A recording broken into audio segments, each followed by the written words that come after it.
Les rondins de bois de rose détériorés et dans les endroits trop éloignés seront brûlés. Le reste fera l'objet d'un appel d'offres international. Le Web Ellis Rugby World Cup Trophy Tour est de passage à Madagascar après avoir sillonné le Japon, l'Australie et le Fidji dans le cadre de la préparation de la Coupe du monde du rugby en 2015. Et l'armée israélienne a mené une nouvelle attaque de drones dans la bande de Gaza aujourd'hui, tuant 3 combattants palestiniens et blessant 2 civils. 2 autres Palestiniens ont été tués dimanche soir lors d'un précédent raid.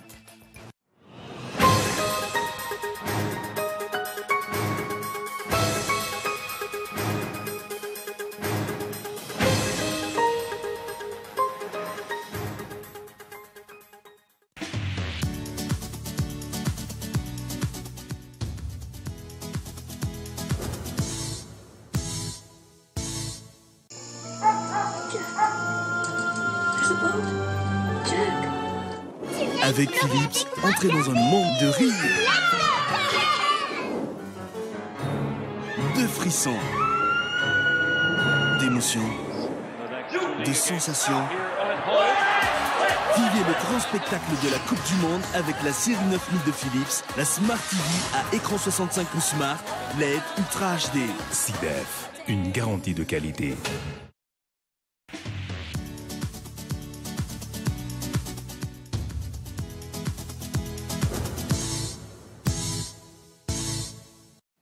Bonsoir à tous, bienvenue et merci d'être fidèles à ce rendez-vous du journal en version française sur Cool TV.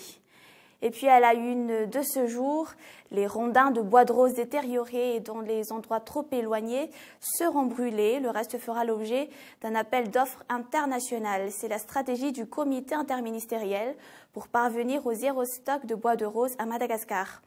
Honoré Rakoutoumane, un ancien président de la Haute Cour constitutionnelle, propose la mise en place d'un comité spécial de surveillance pour des actions judiciaires menées contre toute personne mêlée au trafic. Reportage.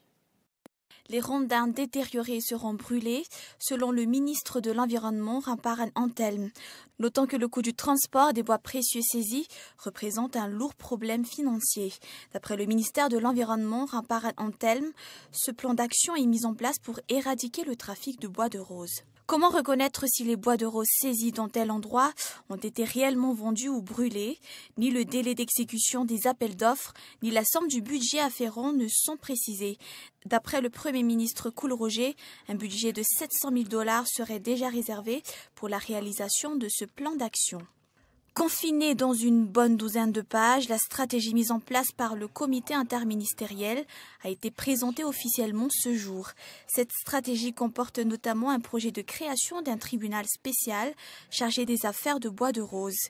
Les avis des juristes sont axés sur l'instauration d'une structure de surveillance de ce genre de trafic. D'après Honoré Rakoutoumane, il devrait y avoir une enquête spéciale pour les bois de rose à Madagascar. Jusqu'à présent, il n'y a eu aucune révélation de l'identité des cerveaux du trafic de bois de rose à Madagascar.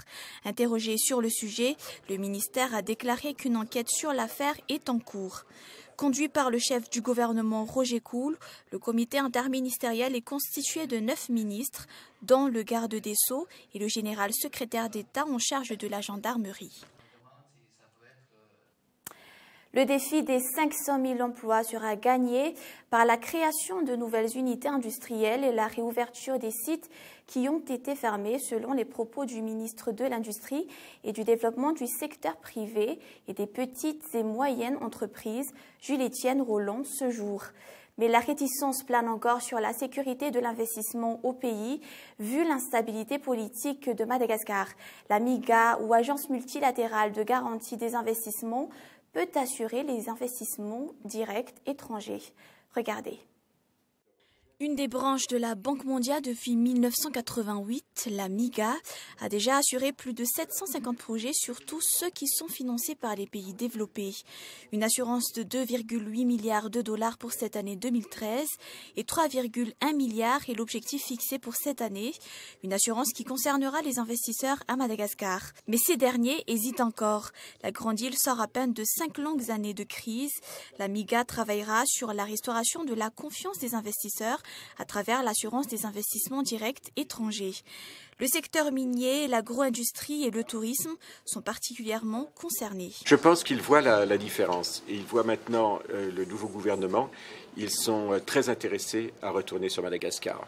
Mais on sait que les investisseurs sont prudents par nature et que les organismes comme MIGA peuvent leur permettre de venir beaucoup plus vite qu'ils ne viendraient autrement. La MIGA peut assurer des dommages provoqués par des troubles politiques, dont les dettes impayées de l'État, entre autres, les biens détruits par des manifestations populaires, voire les turbulences dans le circuit monétaire, d'après le directeur général des grands travaux au niveau du ministère de l'Industrie. Selon le ministre Jules-Étienne Roland, l'assurance MIGA favorise la création d'industries nouvelles par la confiance des investisseurs, y compris étrangers. La création d'entreprises est une des réponses au chômage. L'objectif de la visite de la MIGA aujourd'hui et demain est de déterminer les domaines ou les secteurs pour lesquels on peut mobiliser des capitaux. Le vice-président de la MIGA, Michel Wormser, a eu une entrevue avec le président Erazonar Mampian. Des rencontres avec les membres du gouvernement, du secteur bancaire et des responsables des industries privées sont aussi au programme. Le BIANCO sera strict sur le contrôle des examens officiels de l'État, même si le projet de loi afférent n'a pas encore été voté à l'Assemblée nationale. Le ministre de la fonction publique et le directeur général du BIANCO, ou Bureau indépendant anticorruption, se sont entretenus sur la mise en place de toutes les prédispositions de vérification de la régularité dans les concours et examens pour intégrer la fonction publique. Reportage. Il faut environ 3 millions d'arias dans la poche pour devenir fonctionnaire. C'est le prix de la corruption dans le recrutement de fonctionnaires par voie de concours, entre autres. En 2013, le BIANCO a reçu 122 des dossiers touchant le secteur de l'éducation, le secteur le plus touché par la corruption. Le népotisme a été particulièrement dénoncé. Les clans familiaux sont particulièrement agissants. Le directeur général du BIANCO affirme que des dispositions ont déjà été mises en place. Les données des concours, c'est-à-dire le traitement des notes, sera informatisé avec un logiciel du ministère de la fonction publique qu'on appelle le logiciel ARIA, qui a été déjà mis à l'épreuve durant les concours précédents. Et ensuite, on va faire en sorte à ce que les copies, les feuilles de copie soient sécurisées depuis le centre d'examen jusqu'au lieu où ils devront être traités, sécurisés dans des coffres forts dont les clés sont détenues par des différentes personnalités responsables du concours, afin qu'il n'y ait plus de substitution de copies. Et par rapport donc à la délibération, il a été aussi convenu dans cette convention de partenariat que la délibération sera effectuée donc aussi sous la surveillance des acteurs impliqués dans ce mécanisme de sécurisation. À part cela, le circuit des copies d'examen, de l'acheminement vers les salles jusqu'à la correction sera strictement protégé. Les diplômes feront l'objet de vérifications sévères. Dans le but d'atteindre la transparence dans l'organisation des concours administratifs. Plus de clarté, plus de droiture, et moins de corruption.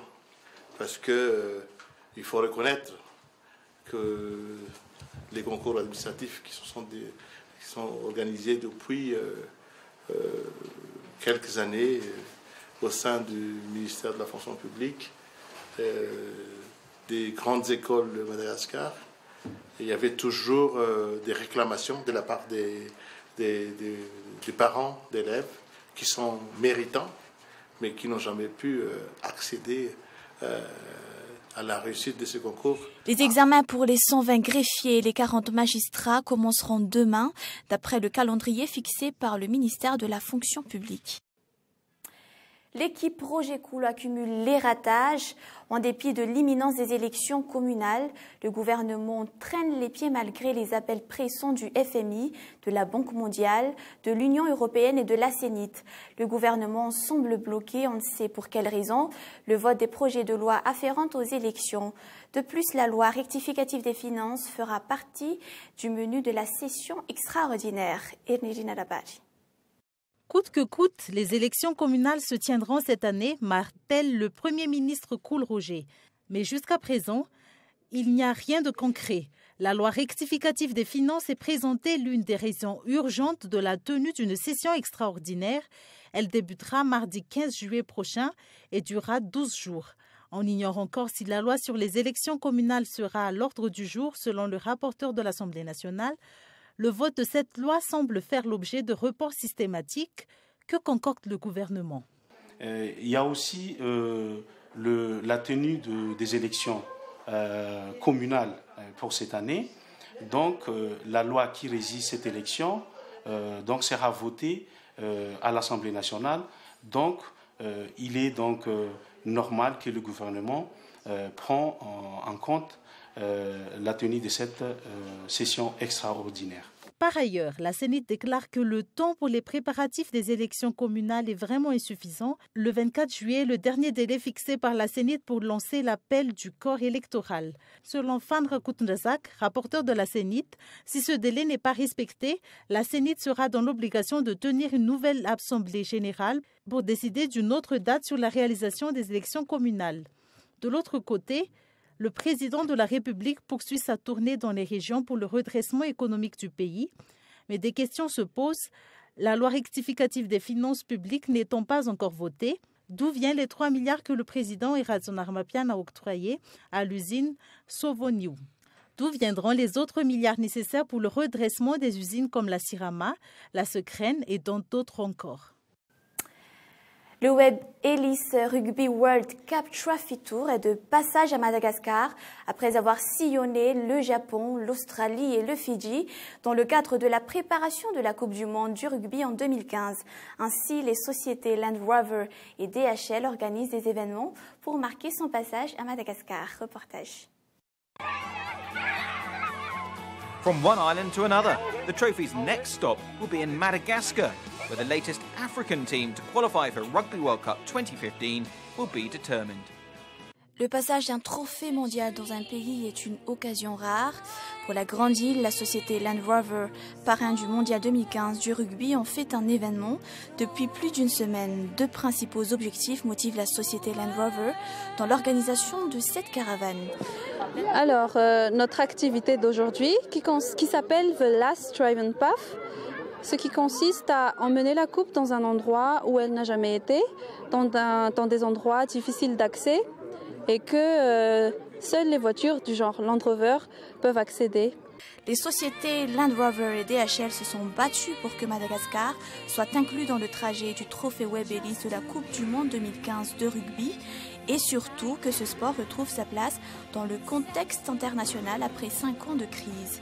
Avec le trophée, la délégation a visité des clubs du rugby de la ville d'Antananarive ainsi que le Lemurs Park Katsok, où des images ont été prises pour faire connaître les Lémuriens qui ont fait connaître la destination Madagascar. Partie d'Anous, la caravane est passée par Imertiatusk, Intung, où des villages ne connaissent pas le rugby. Rive, le responsable du rugby à Imertiatusk, a révélé que le passage du trophée de la Coupe du Monde de rugby a fait l'événement. Les habitants ont attendu depuis ce matin pour le voir. Ils aspirent même à créer un club, mais le problème se situe au niveau de la logistique. Les efforts de la société Land Rover ont largement porté leurs fruits, car dans toutes les zones traversées, la population, dont surtout les jeunes, a été remplie de curiosité et débordée d'enthousiasme. La tournée du Rugby World Cup Trophy Tour s'est achevée hier. Ils ont clôturé l'événement par la présentation de la Coupe Web Ellis avant les matchs éliminatoires de la Coupe du Monde en 2015. Ils visiteront le Kenya pour leur 5e tournée internationale, toujours avec Land Rover et DHL.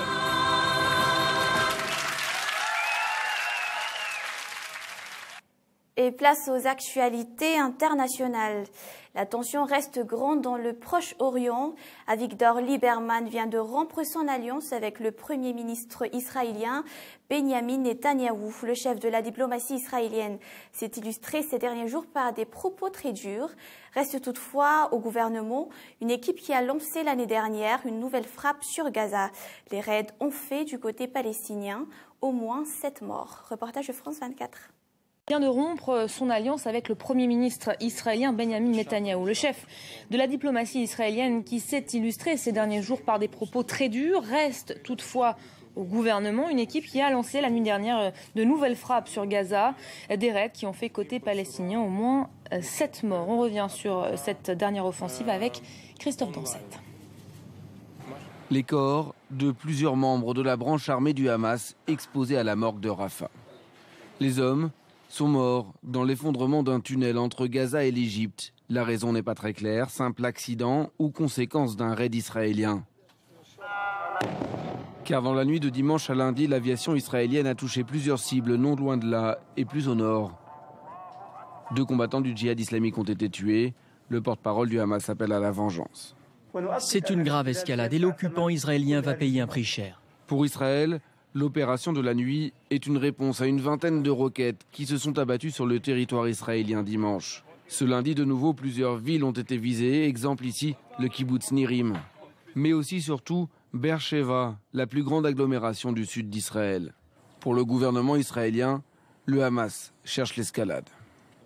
Cette situation doit s'arrêter. Elle s'arrêtera soit parce que le Hamas le décide, soit parce que nous l'arrêterons. Aucun pays ne peut regarder des terroristes de l'autre côté de la frontière envoyer des roquettes, des missiles en direction de ces villes, essayant de tuer ses habitants sans rien faire. Nous devons arrêter ça. L'armée israélienne se prépare à une éventuelle opération plus importante, affirment des sources militaires. Le ministre de la Défense et le chef d'état-major se retrouvent ce lundi pour une réunion de crise. Près d'un an, jour pour jour, après le déraillement d'un TER à Brétigny-sur-Orge, les 2 experts ont remis au juge un rapport accablant sur les responsabilités de la SNCF des réseaux ferrés de France. Un état de délabrement jamais vu serait à l'origine du drame. Le 12 juillet à 17h11, 3 des 7 wagons du TER reliant Paris, Austerlitz à Limoges se sont couchés sur la voie de cette gare de banlieue parisienne. 7 personnes, 3 passagers du train et 4 passagers du quai se trouvaient, ont été tués. 32 autres ont été blessés, dont 11 grièvement. France 24. Les ingénieurs ont contrôlé chaque aiguillage, chaque éclisse, chaque boulon des voies ferrées autour de la gare de Brétigny. Une enquête minutieuse et des conclusions éloquentes. Plus de 200 anomalies relevées. Le rapport souligne un état de délabrement du réseau jamais vu par ailleurs. Et les experts vont plus loin. Selon eux, ces anomalies étaient connues de la SNCF, parfois même depuis plusieurs années. Il y a aussi un problème de traçabilité. Les experts nous disent qu'il y avait un risque connu depuis 2008 sur cet appareil de voie et sur le site de Brétigny qui était considéré comme un site à risque. À lire ce rapport, on a l'impression que c'est la chronique d'une catastrophe annoncée, qu'il y avait des signes avant-coureurs, un risque qui était connu et qui n'a pas été appréhendé, qui n'a pas été traité à sa juste mesure. Selon les experts, 5 ans avant l'accident, une fissure avait bien été détectée au niveau de l'éclisse qui aurait provoqué le déraillement. Fissure qui n'a jamais été réparée. Le rapport conclut à un défaut de maintenance et une insuffisance de prise en compte et de traitement des anomalies rencontrées. Des accusations que dément formellement la SNCF. Cela n'est pas acceptable. C'est une position que nous considérons comme outrancière, puisque le réseau ferroviaire français est l'un des réseaux ferroviaires les plus sûrs au monde. Et on n'a pas un réseau ferroviaire sûr sans avoir une maintenance qui permet cela, sans avoir des formations de nos opérateurs qui permettent cela.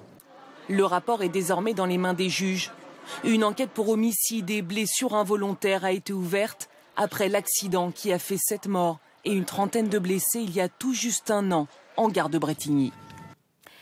Ne quittez pas, tout de suite après ce journal, suivez l'émission Sport, Cool Sport, présentée par Mardon et Miaran. Et puis, comme tous les soirs, la Team Mondiale 2014. Fin de cette édition. Merci de l'avoir suivi. On se retrouve demain à 20h30. Au revoir.